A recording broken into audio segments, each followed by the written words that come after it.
A.E., the poet and his poetry. George William Russell was known to all as A.E. And today, the 13th day of December 2015, we begin our study of this great poet, painter, critic, editor, and Irish nationalist. A.E. was a mystic poet and active in the Theosophical movement. He was also an exceptionally kind and generous soul. His generosity and hospitality were legendary. Frank O'Connor fondly recalled his warmth and kindness, which enfolded you like an old fur coat. Russell was noted for his delicate, melodious style, his view of humanity's spiritual nature, and his mysticism. I remember reading many years ago how A.E. would walk with his wife down a small path in the woods, and he would tell her how each fairy was working on a different plant, or a flower, or a fern. Normally, we can find all we want on the internet about biographical information on poets. So our concentration in this series will be more on the poetry. But in the case of A.E., I would like to read today what he has written on himself, and I've taken it from a number of books. Sri Aurobindo has a lot to say about A.E. and his poetry. So I will read everything I have found from Sri Aurobindo after we hear what A.E. has said about himself. This section is from his book, Song and Its Fountains. He writes, "It is implied in this that we came to this world by our own will and for some purpose, and this thought has been with me since I was a boy, when I broke out in a fierce revolt at the idea that I was born into this world not by my own will, and would be punished if I neglected to do what I had never undertaken to do. I remember the deep peace which came to me when I had the intuition that Christ, Prometheus, are in every heart, and that we all took upon ourselves the burden of the world, like the Christ, and were foreseers, as Prometheus was, of the agony and the labor he undertook, until the chaos is subdued and wrought in some likeness to the image in the divine imagination. It will be seen that I look on the poet as prophet. I think, indeed, that almost the only oracles which have been delivered to humanity for centuries have come through the poets, though too often they have not kept faith with the invisible and have been guilty of the sin of simony. That's also pronounced simony, and it's an interesting word here, in reference to Simon Magus and his offer of money to Christ's disciples. Therefore, the practice of trafficking in sacred things. A.E. continues, but at times they still receive the oracles, as did the Sibyls of old, because in the practice of their art they preserve the ancient tradition of inspiration, and they wait for it with an airy, uplifted mind. They know, as Corot knew about painting, that you must go a little beyond yourself, and whatever revelation of beauty, of the spirit, has been in Europe for many centuries, has come not from the churches, who hold they already have the truth, but from the poets, who are still seekers, and who at times have that lordly utterance, as if the God were speaking through his prophets.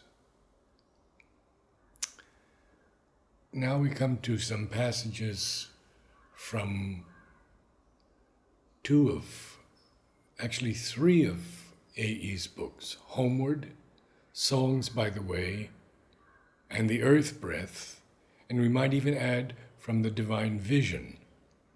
He writes, "This book holds what poetry of mine I would wish my friends to read. I have omitted what in colder hours seemed to me to have failed to preserve some heat of the imagination, but in that colder mood I have made but slight revision of those retained. However imperfect they seemed, I did not feel that I could in after hours melt and remold and make perfect the form if I was unable to do so in the intensity of conception. When I was in those heavens, we breathe for a moment and then find they are not for our clay. When I first discovered for myself how near the King in his beauty, I thought I would be the singer of the happiest songs. Forgive me, Spirit of my spirit, for this, that I have found it easier to read the mystery told in tears, and understood thee better in sorrow than in joy. That though I would not, I have made the way seem thorny, and have wandered in too many byways, imagining myself into moods which held thee not. I should have parted the true from the false, but I have not yet passed away from myself, who am in the words of this book. Time is a swift winnower, and that he will do quickly for me." Now another passage from Song and its Fountains. For most of his boyhood and much of his life, the dream state, especially the waking dream, accompanied him. For most of his boyhood and much of his life, the dream state, especially the waking dream, companioned him. His visions of tens of ages past, and not always of the light, but of the darkness too, are recounted with vivid imagery in his book.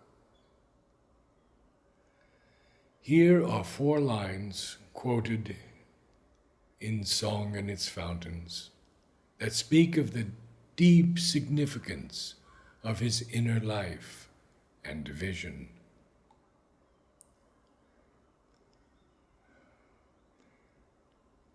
I know when I come to my own immortal, I will find there, in a myriad instant, all the wandering soul found fair, empires that never crumbled, and thrones all glorious yet, and hearts ere they were broken, and eyes ere they were wet.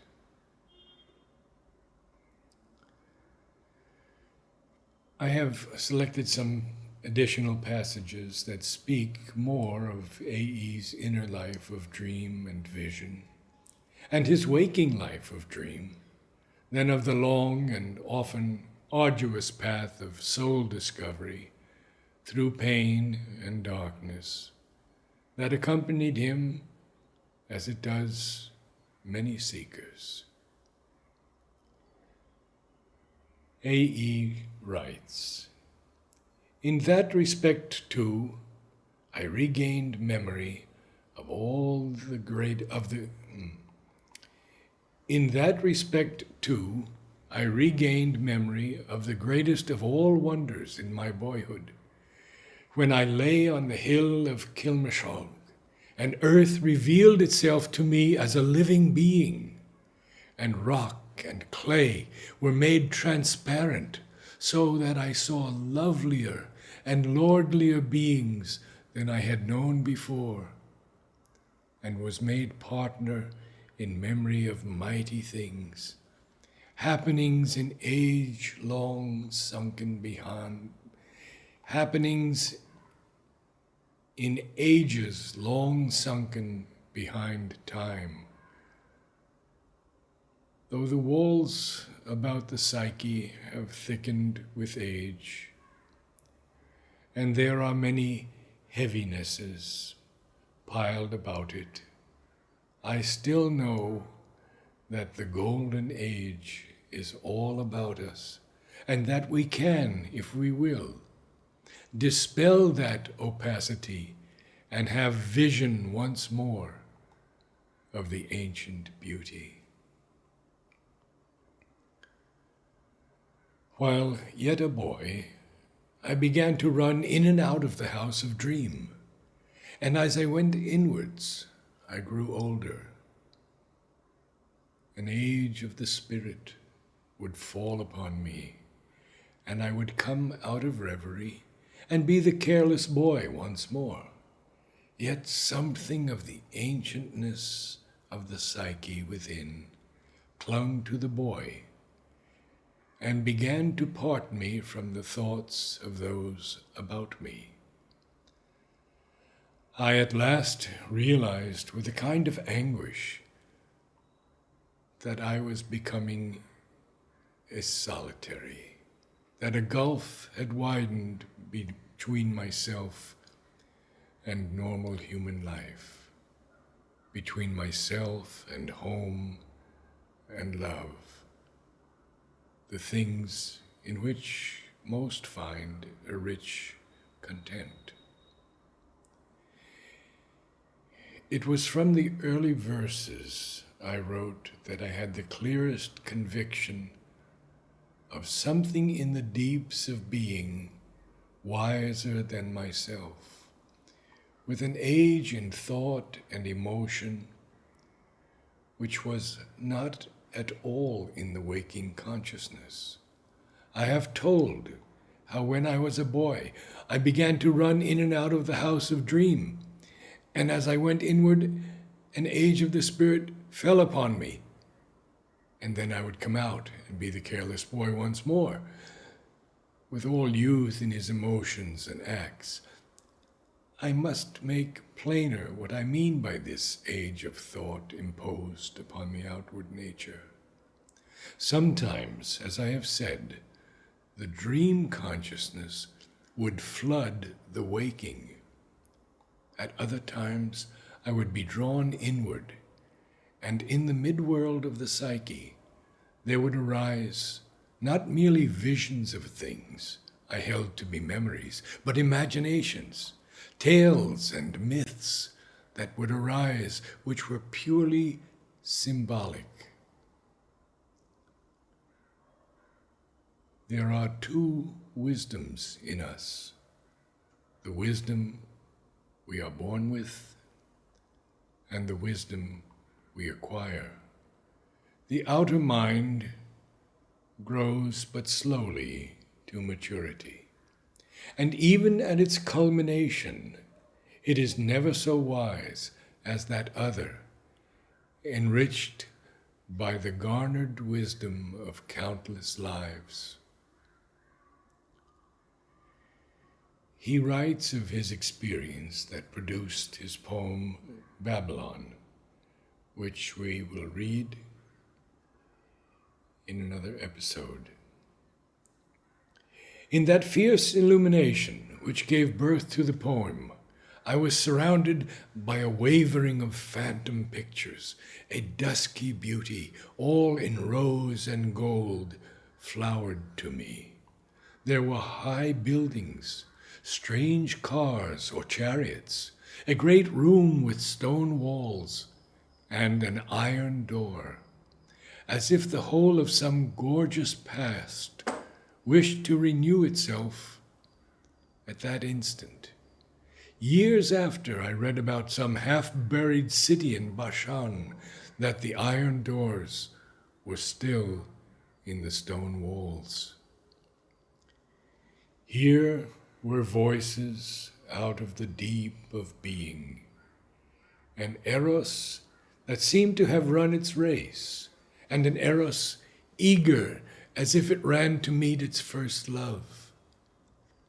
I have found this duality in everything in my life, and I can only surmise some wisdom above the outworn heart and the eager heart, which understands that we cannot be wholly of this world or wholly of the heaven world, and we cannot enter that deity out of which came good and evil, light and darkness, spirit and matter, until our being is neither one or the other, but a fusion of opposites, a unity akin to that fullness where spirit, desire, and substance are raised above themselves and exist in that mystic unity of all things which we call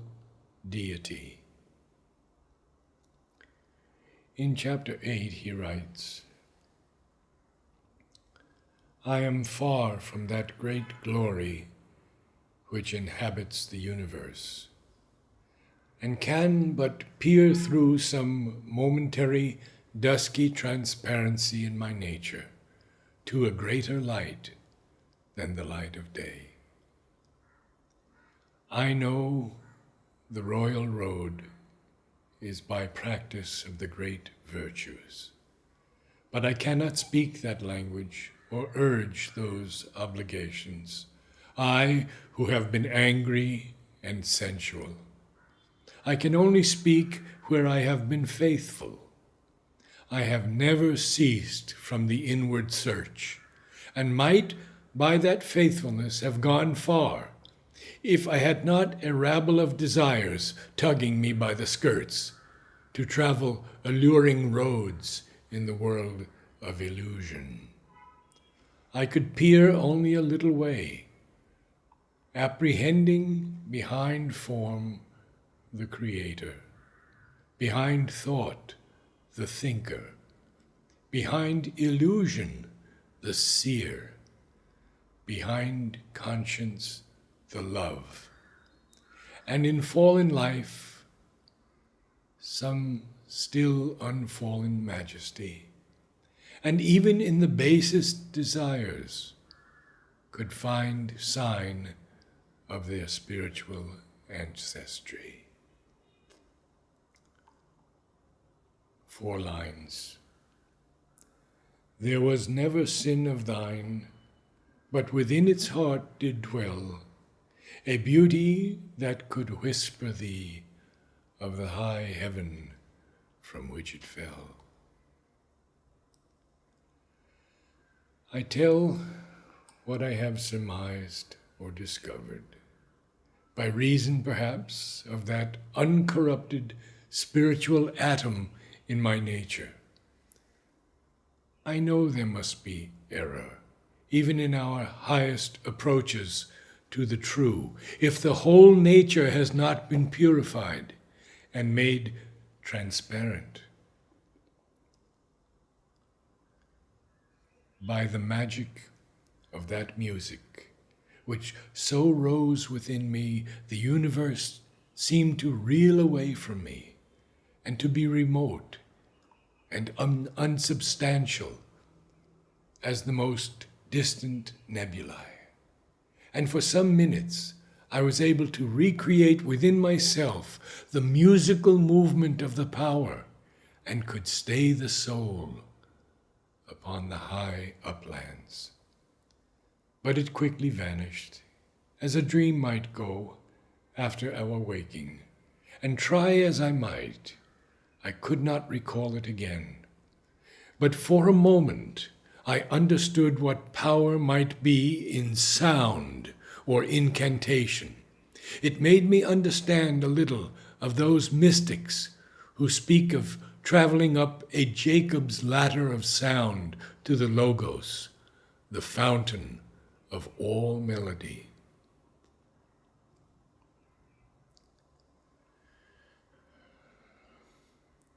I found later, if meditation on the Spirit is prolonged and profound enough, we enter on a state where our being is musical, not a music heard without, but felt within, as if the soul itself had become music, or had drawn night to the ray of the Logos, the master singer, and was for that instant part of its multitudinous song. While the poem By the Margin of the Great Deep was being conceived, while the margin of the great deep was being conceived, I felt that music in my being before the words were swept together, a state akin to that I experienced in waking in dream, when I followed in their descending order the phases from deep own being through images or symbols to their last echo in words.